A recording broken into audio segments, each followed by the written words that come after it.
Hello friends, I am Anjali. Welcome back to my YouTube channel. आज मैं अपने video में आप सभी पेरेंट्स के लिए ये लेकर आई हूँ कि आप अपने 1.5 साल से ऊपर के बच्चों को नंबर्स एंड काउंटिंग कैसे सिखाएं।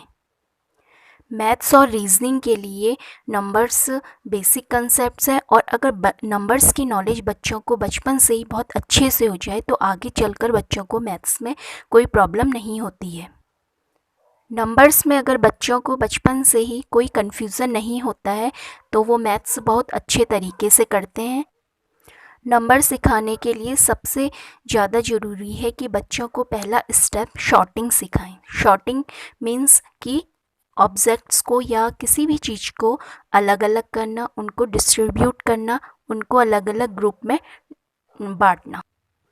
जैसे वो ऑब्जेक्ट कुछ भी हो सकते हैं, पेंसिल्स, इरेजर्स, टॉफ़ीज़ या लॉलीपॉप्स। आप कुछ भी जो बच्चों को ज़्यादा अच्छे लगते हैं आप उन्हें ले सकते हैं, या कलर्स हो सकते हैं। फॉर एग्ज़ाम्पल यहाँ पर मैं कुछ पेंसिल्स और इरेज़र ले रही हूँ। मैंने ये कुछ पेंसिल्स ली हुई हैं और मैं कुछ यहाँ पर मैंने कुछ इरेज़र्स ले लिए हैं। तो बच्चों को आप ये मिक्स करके दे दीजिए और बच्चे से कहिए कि इसको आपने शॉर्ट करना है, मीन्स इनको अलग अलग करना है, अलग अलग ग्रुप में डिस्ट्रीब्यूट करना है। आप एक बच्चे को बता दीजिए कि ये पेंसिल है। इतना तो बच्चा जब थोड़ा बड़ा होता है तो समझने लग जाता है।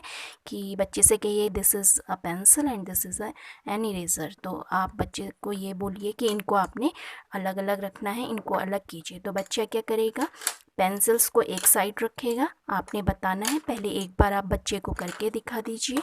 पेंसिल को एक साइड रखने के कहिए और इरेज़र्स को, सारे इरेज़र्स को एक साइड रखने को कहिए। This is sorting. तो यही प्रोसेस आप बच्चे से कराइए कि पेंसिल्स और इरेज़र के ग्रुप में इसे बांट दीजिए। और इसके अलावा आप अलग से कुछ और भी चीज़ें ले सकते हैं, जैसे टॉफ़ीज़ ले सकते हैं। यहाँ पर ये मैंने टॉफ़ीज़ और लॉलीपॉप्स ले लिए हैं। इनमें बच्चे को कहिए, इससे करने में बच्चे को मज़ा भी आएगा। इसके लिए आप बच्चे से कहिए कि आपको लॉलीपॉप्स अलग करने हैं एंड टॉफ़ीज़ अलग करनी है। तो बच्चे ऐसे करके इनको शॉर्ट कर देगा। तो ऐसे ही आप बच्चे से कुछ टाइम तक ऑब्जेक्ट्स के शॉर्टिंग कराते रहें। और सेकंड स्टेप आता है ओरल रेसिटेशन। ओरल रेसिटेशन मतलब आप बच्चे को ओरली बताइए 1 2 3 4। जब जैसे जैसे बच्चा ग्रैस्प करता है वैसे वैसे आप उसे बताइए 1 2 3 4। और मेरे अकॉर्डिंग आप बच्चे को एक दिन में एक ही बताइए, 1 2 3 4 ऐसे बताते रहिए। तो 8-10 दिन बच्चा इसमें लेगा। एक साथ सारे मत बताइए, 1 से लेकर 10 तक, 1 to 10 एक बार में बताइए। फिर उसके बाद तीसरा स्टेप आता है नंबर रिकग्निशन। हमें बच्चे को नंबर की पहचान करानी है। अब सबसे पहले हमने सॉर्टिंग कराई, फिर उसके बाद हमने बच्चे को ओरल बताया, ओरल रेसिटेशन कराया। अब हम बच्चे को नंबर की पहचान कराएंगे। देन फिर आपने बच्चे को नंबर की पहचान करानी है। फॉर एग्ज़ाम्पल आपने बच्चे को बताना है कि दिस इज़ नंबर 1। आपने उससे लिखवाना नहीं है, राइटिंग प्रैक्टिस नहीं करवानी है अभी। आपने सिर्फ बच्चे को बताना है कि नंबर 1 है एंड दिस इज़ नंबर 2 3 4 5 6 7 8 9। तो हर डे आपने उसको एक नंबर इंट्रोड्यूस करवाना है। सिर्फ उसको क्या करनी है, नंबर की पहचान करानी है। तो मैंने आपको अभी तक क्या बताया, first step sorting and then second number recitation and third is number recognition. तो ये 3 स्टेप करने के बाद आपने बच्चे को ऑब्जेक्ट्स काउंट करवाने हैं, क्योंकि अब बच्चा शॉर्टिंग भी कर चुका है ऑब्जेक्ट्स की। उसके बाद वो नंबर को पहचान भी चुका है, ओरल रेसिटेशन भी कर चुका है।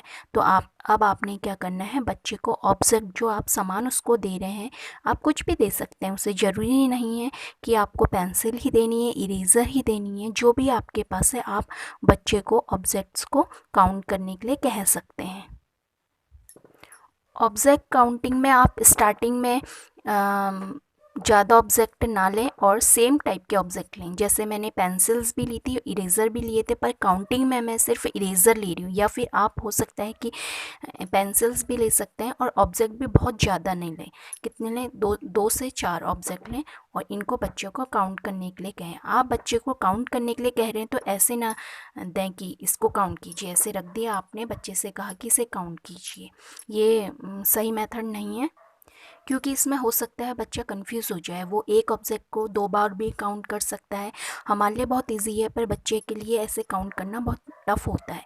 तो हो सकता है वो इसको 1 2 फिर इधर ही आ जाए वापस 1 2 3 ऐसे, या फिर हो सकता है किसी ऑब्जेक्ट को स्किप भी कर सकता है, 1 2 3 ऐसे काउंट कर सकता है। तो आप क्या करें, बच्चे को जब भी कोई भी चीज़ काउंट करने के लिए कहें तो उनको थोड़ी थोड़ी दूरी पर ऐसे रख दें और अब बच्चे से कहें कि इसे काउंट कीजिए। तो बच्चा काउंट करेगा 1 2 3 4। ये ज़रूरी नहीं है कि इसमें वो किसी को स्किप ना करे, इसमें भी वो किसी को छोड़ सकता है, ऐसे रखने में भी 1 2 3। तो आपको क्या करना है, बच्चे की फिंगर को पकड़ना है, उसके हाथ को ऐसे पकड़ना है और बच्चे से काउंट करवाना है 1 2 3 4। और आपने ये बिल्कुल नहीं सोचना है कि बच्चा एक ही दिन में सीख जाएगा। वो छोटा बच्चा है, धीरे धीरे करके सीखेगा, अपनी एबिलिटी के अकॉर्डिंग वो ग्रैस्प करेगा कोई भी चीज़। फिर आप डे टू डे ऑब्जेक्ट्स बढ़ा सकते हैं, जैसे ये ऑब्जेक्ट्स और ले सकते हैं बच्चे को काउंटिंग करने के लिए। फिर बोल सकते हैं, बच्चा काउंट करेगा, उसका फिंगर को पकड़िए 1 2 3 4 5 6 और बच्चे से कहिए कि अगर हम इसको यहाँ से यहाँ रख दें, आप काउंट करें। मतलब बच्चे को साथ साथ में ये भी कंसेप्ट सिखाना है, अगर हम इस चीज़ को यहाँ से यहाँ रख देंगे, अब काउंट करो इसे 1 2 3 4 5 6। तो सेम रहेंगे आपके, जो भी आपने इरेज़र या जो भी ऑब्जेक्ट रखा है वो सेम रहेंगे। यहाँ अब बीच में से एक उठा दिया, अब बोलिए बच्चे से काउंट करने के लिए, बच्चा फिर काउंट करेगा 1 2 3 4 5।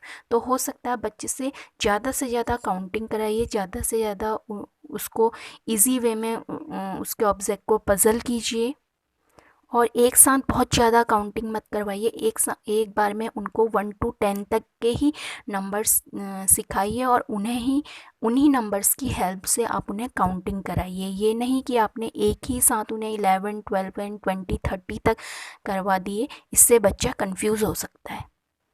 अभी आपने बच्चे के लिए कोई भी मैथ्स बुक का यूज़ नहीं करना है, आपने सिर्फ उनको शॉर्टिंग करानी है, उनको नंबर रेजिटेशन कराना है एंड आफ्टर ओरल रेजिटेशन के बाद आपने नंबर रिकग्निशन कराना है, देन ऑब्जेक्ट काउंटिंग करानी है।